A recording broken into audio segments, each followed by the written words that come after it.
Assalamualaikum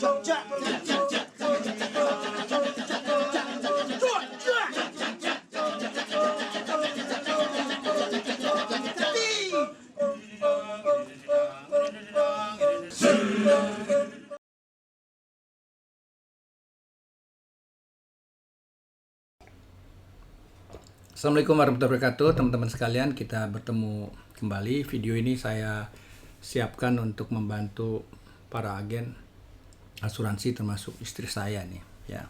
Jadi saya ingin cerita bahwa bagaimana awalnya saya membujuk istri saya menjadi agen asuransi dan juga ingin membantu. Sekarang mereka sedang menghadapi tantangan yang berat ya. Memang masa depan selalu ada dua risiko. Pertama itu adalah hidup terlalu lama. Kasihan keluarga yang membiayai. Itu sebabnya kita harus mengantisipasi dengan memiliki investasi. Risiko kedua adalah mati terlalu cepat. Kasihan keluarga yang kita tinggalkan. Itu sebabnya sebaiknya kita memiliki asuransi ya. Saya lihat istri saya beda ketimbang saya yang banyak omong. Istri saya seorang psikolog ya, Adelina Syarif. Saya tawarkan dia udah lama nih untuk ya bisa berkiprah selain psikolog di rumah sakit, dia juga bisa menjadi agen asuransi karena membantu orang. Istri saya bilang waduh dia sulit, dia kurang paham masalah istilah keuangan ya gitu, dan juga berargumentasi untuk hard selling itu susah gitu. Oke, saya bersabar aja ya, memang kalau dia nggak mau ya mau apa gitu. Namun beberapa waktu kemudian istri saya kembali datang, dia bilang, "Mas, tolong kenalkan dengan teman-teman yang di perusahaan asuransi ya." Ternyata dia tertarik ini ya, mudah-mudahan dia bisa jadi agen. Ketika saya tanya mengapa, ya dia makin yakin bahwa berbagai peristiwa kekejian dalam keluarga itu paling banyak bermotifkan keuangan ya. Dan saya juga cermati selama pandemi ini begitu banyak keluarga, bahkan ada yang mereka yang bercerai itu karena masalah keuangan ya. Masalah keuangan biasanya tiga tuh, gimana dapat income yang terus terjaga, meningkat gitu ya. Kemudian masalah belanja ya, spending gitu, apakah cukup prudent dan produktif. Kemudian masalah financing, termasuk masalah pembiayaan untuk pembelian barang-barang yang di atas gaji lah gitu. Oke, dan seperti kita ketahui ya, beberapa tahun terakhir ini banyak agen asuransi yang kesulitan dapat mencapai targetnya, termasuk istri saya. Akhirnya saya sarankan dia untuk istirahat dulu. Ayo belajar lebih luas, karena sebagai penggagas komunitas Nabi Yusuf, approach saya itu adalah wealth ya.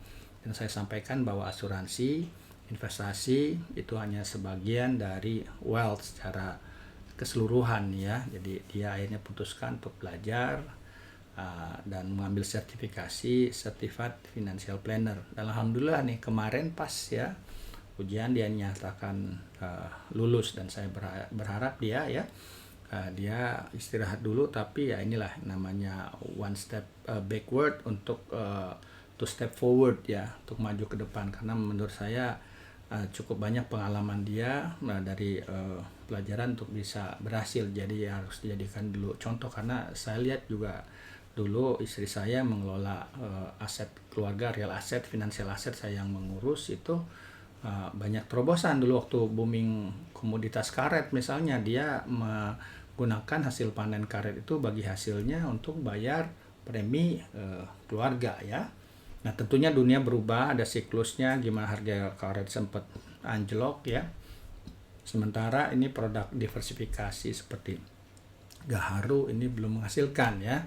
Nah ini juga demikian yang terjadi di masyarakat ya. Itulah sebabnya teman-teman di komunitas juga saya sampaikan, investasi terbaik itu tetap di talenta gitu. Jadi kita memiliki suatu pemahaman, kecakapan secara keseluruhan yang terkait dengan diri kita.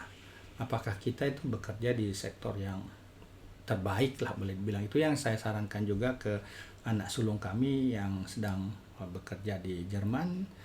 Ya, saya sarankan jangan buru-buru investasi di saham ya. Bagaimana saya tokoh reksadana 2020 versi majalah Kontan, OVO dan Bareksa, saya sarankan ke yang muda-muda invest dulu di diri kalian, di talenta, make sure kalian bekerja di sektor yang kuat, ya, tahu nih sektornya akan sunset atau sunrise gitu ya, dan terus harnessing their skill gitu ya, gajinya gede, menjadi orang yang terakhir dipecat gitu ya. Setelah itu bisa terapkan model investasi regular investment, life cycle investment ala Nabi Yusuf yang sesuai dengan saran David Bah, pay yourself first, dengan menyisihkan sebagian dari pendapatan labor income untuk ditanamkan di berbagai multiple aset ya, diversifikasi ini untuk non labor income sebagai sumber cadangan ya. Itu yang saya sarankan kepada istri saya dan para agen ini ya, untuk memahami masyarakat dan mengantisipasi nih apakah dia akan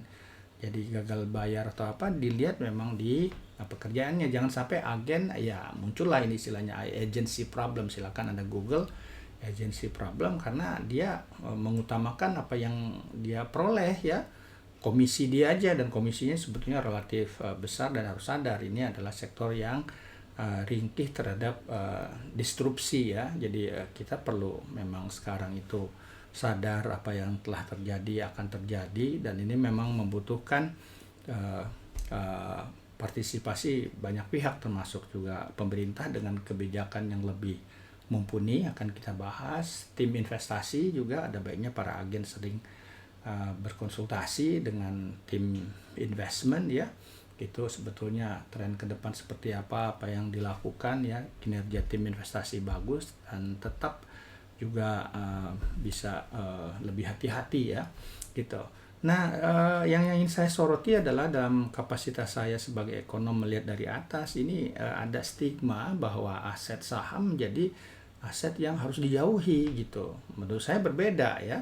Berbeda dulu, karena dulu memang kita punya masalah utama tuh currency risk. Inilah yang menyebabkan kinerja pasar modal kita kurang menarik dibanding di luar negeri. Nah, sekarang ini ya, dengan katakanlah inflasi yang muncul, sebetulnya secara siklus kurang bersahabat dengan SBN. Kalau saham itu lebih fleksibel, karena kalau terjadi inflasi, strategi investasinya adalah tunggangi penyebab inflasi dengan memperbanyak posisi pada saham-saham apakah komoditas pemicu inflasi seperti energi, mining ya, kemudian juga bisa di emas, kemudian juga bisa di perusahaan logistik yang dapat meningkatkan efisiensi perusahaan misalnya ya. Itu yang bisa dipertimbangkan ya. Dan sekali lagi saya sampaikan, untuk investasi di Indonesia ini yang terpenting itu kapan keluar ya. Kapan keluar itu kalau risiko rupiah melemah itu besar. Nah, sekarang kita lihat ya, ditambah dengan ekonomi Indonesia yang masih lemah, import masih lemah, sebetulnya ada perbaikan di sisi ekspor. Enggak cuma karena harganya yang naik, tapi sekarang komitmen pemerintah yang lebih kuat untuk hilirisasi, terutama di sektor mining, guna meningkatkan nilai tambah. Dan ini ada kabar baik, perkembangan baik, bagaimana setelah pemerintah melarang ekspor produk mineral ya, gitu, kita ngelihat bahwa ini sekarang ekspornya sudah rankingnya udah ranking ketiga nih ya. Tadinya tuh rankingnya cukup jauh, dan ini kabar baik. Jadi bagaimana pemerintah ya, saya happy sekali ini. Terus terang mentor saya Pak Mirza yang pernah menjadi Deputi Senior Bank Indonesia, ini sekarang dikenal Pak Presiden Jokowi sebagai Mr. Current Account Deficit ya. Sudah semakin disosialisasikan bahwa mari kita sebagai bangsa sadar penyebab rupiah melemah ini adalah current account deficit ya. Bagaimana kita mengimpor jauh lebih banyak ketimbang ekspor. Ini juga yang sekarang terjadi pada Turki, dan ini yang melatasi juga dulu sebelum krisis 98 kita mengalami current account deficit. Jadi kita harus kembali memacu manufaktur ya.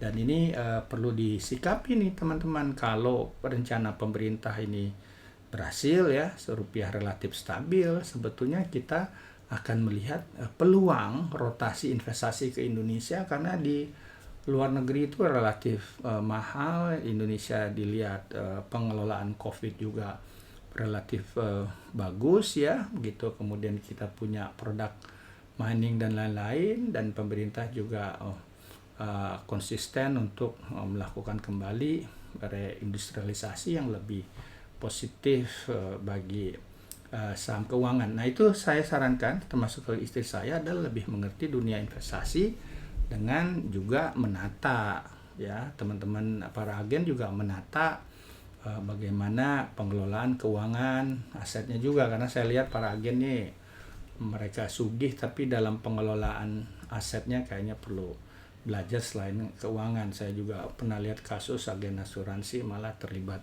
pinjol gitu ya, itu harus kita perbaiki. Jadi saran saya adalah kita ya kerjasama, kita belajar melihat yang lebih luas gitu, jangan sampai baperan ya, semuanya baperan di level agen, di level masyarakat dan lain-lain. Dengan edukasi yang lebih terbuka, kita kritisi permasalahan dan dapat mendapatkan solusi terbaik. Demikian, semoga bermanfaat. Assalamualaikum warahmatullahi wabarakatuh.